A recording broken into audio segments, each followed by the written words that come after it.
السلام عليكم ورحمة الله تعالى وبركاته. بسم الله والصلاة والسلام على رسول الله. اللهم علمنا ما ينفعنا وانفعنا بما علمتنا وزدنا علما. Hello everyone, this is Liquidity Club by Ahmed Shawi. Today is Sunday, the 22nd of September 2024.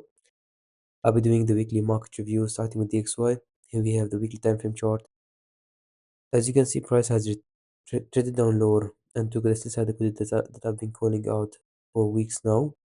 We've seen some retracement here towards that fair value gap and the inverted fair value gap, and then we traded down lower towards the sell side liquidity.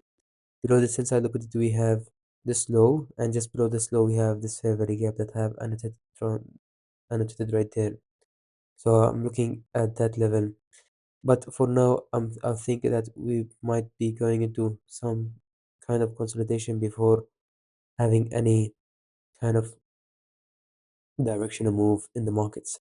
Getting to the daily time frame chart, as you can see, there's pretty much consolidation. We built sell liquidity here with this low and relatively equal lows here with this low right there, and then we jumped down lower and took both of these lows here right there on Wednesday.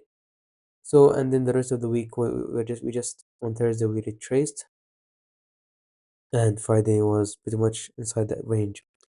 So going to next week we might consolidate, we might go up higher, we might go down lower.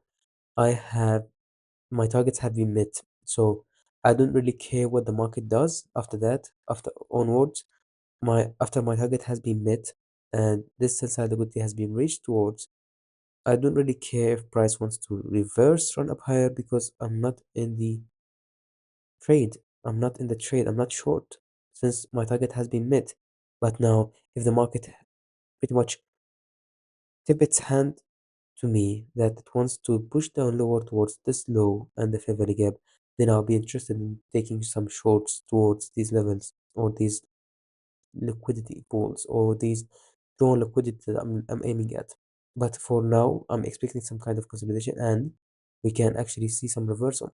So gun to my head, I'm looking at this low and the fair value gap. That is what ideally want to see price reach towards, because we have a small fair value gap here. Price might run actually up higher, take out the buy side liquidity, and then run down lower towards this fair value gap. So that's going to be pretty much it for DXY. Going to ES. Here I'm viewing the weekly time frame chart and I'm viewing the continuous contract. As you can see, price has attacked the buy side liquidity. I'm not gonna be attaching any clips of my mentor, but my mentor actually, now with all due respect, I have nothing but respect for my mentor, but he mentioned in his recent mentorship videos that he wants to see lower prices, and I'm gonna be emphasizing on it on NQ because there's a clip of him mentioning that he wants to see price trade down lower to the relative equal lows that are in NQ. But I'm not gonna be attaching any clips. If you want to do any digging, you can go and yourself and you can check the clip by yourself. But I'm just saying this. Never take anyone's words for granted. Not even mine, not even my mentors, no one. That's period. When you're trading, just be your own decision maker. Don't take any decisions based on other people thinking, thoughts, or pretty much anything. So as you can see, like even my mentor ICT has got it wrong. He was aiming all weeks long. He was aiming for lower prices, and all we've been seeing lately is just higher prices. Prices just right up higher. People and even my mentor thought that this is just a run up high, run down lower, and we'll be treating this favori gap as an inverted favori gap, which we never seen that happening. Instead, I've drew your attention towards this favori gap as I want to see price react from this level and run up higher towards this buy side liquidity. And we in fact seen price did that here. And the same thing will be mentioned, and you'll be seeing it on NQ how price has rallied up higher and took the buy side liquidity. I'm not gonna be stealing any flame from the fire, but you will see it soon. Going to the daily time frame chart, you can see that going to the next contract from September's contract to December's contract here from the 15th to the 16th of September, there was a gap up higher as you can see, and we took the buy side liquidity. And we're pretty much on Wednesday, Thursday, and Friday, we're pretty much consolidating, moving lethargically to the upside because now price is pretty much neutral. It's it's demanding, and we are demanding more intel from price to be able to work with it. So that's going to be pretty much it for ES. Going to NQ. Here I'm viewing the weekly time frame chart and I'm viewing the continuous contract. As you can see how price traded down lower. It only traded down lower right here to trade towards this rejection block right there. And then it traded up higher. Closed above this favorite gap here. We treated it as an inversion favorite gap, reached to the 25% level here, and then rallied up higher, took out the buy side liquidity, and reached to the consecutive encroachment of this favorite gap, as you can see right there. So my next target here is, since there's nothing inefficient here in this run, and in this run, I'm expecting price next week to pretty much make some of this area efficient, not all. Now, if it's all, it will be like an immediate rebalance, and it will immediately jump up higher, as if like uh, a springboard, launch pad. But now I need to be tracking the and monitoring the markets closely. Why? Because on ES we took out this buy side liquidity, but on NQ we didn't take out the buy side liquidity. So what is this? This is a lower high, whereas on ES it's a higher high. So we have some kind of an SMT. If we are seeing some signatures in price that it wants to reverse and start running down lower, this could be one of the confirmation things that we look at. So going to the daily time frame chart, we have this favorite gap here. But since we took out this buy side liquidity right there, the price can just retrace towards this volume balance here and then run up higher towards the buy side liquidity.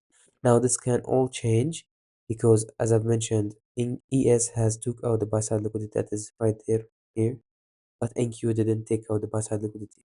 So this is still yet to be confirmed an SMT because still NQ can run up higher and be in sync with what the ES is doing.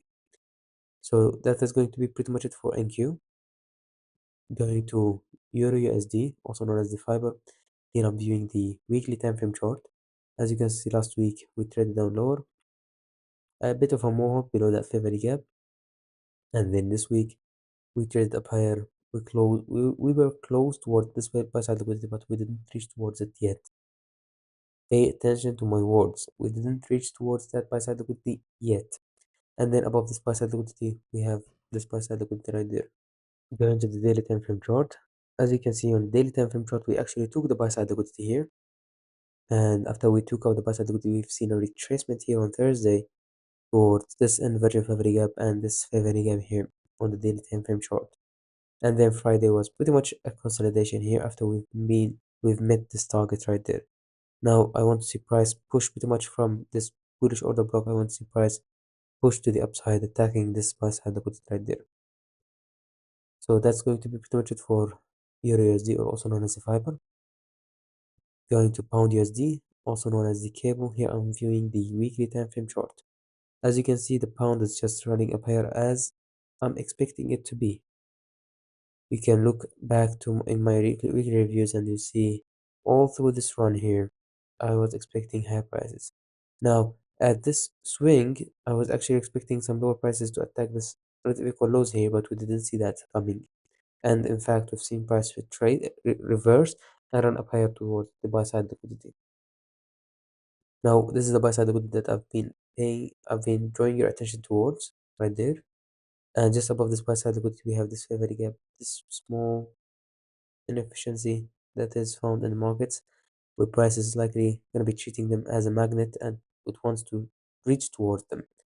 So going to the daily time frame chart, the same thing will be mentioned. It's likely going to be seeing price push up higher towards this favorite gap because as you can see, everything is efficient here unless this small gap right there. So price might retrace all the way here towards this favorite gap, but it's closer towards this favorite gap than this favorite gap. But everything can happen in these markets and we can see a reversal. But since my targets have been met, I'll be suggesting you and I'll suggest myself to take some time off, enjoy and reflect upon the things that you have cold, not just cold, and traded and pretty much analyze those trades, analyze those analysis that you did, and look for the good things and do more of the good things that you did in these trades, and look for the bad things or the things that made you lose money, lose time, or whatever, or shape or form loss that happened to you or you have occurred. Just try to minimize it, and on the long run, you'll be able to be a developed good trader in the future. So I really hope you found this one insightful. Don't forget to like, subscribe, and if you have any discussion or if you have any question, please don't hesitate to comment or message me on Twitter or on or you can join the Discord server, our community, and you can ask any question there. So I really hope you found this one insightful. Until I talk to you next time, be safe. Assalamu alaikum wa rahmatullahi ta'ala wa barakatuh.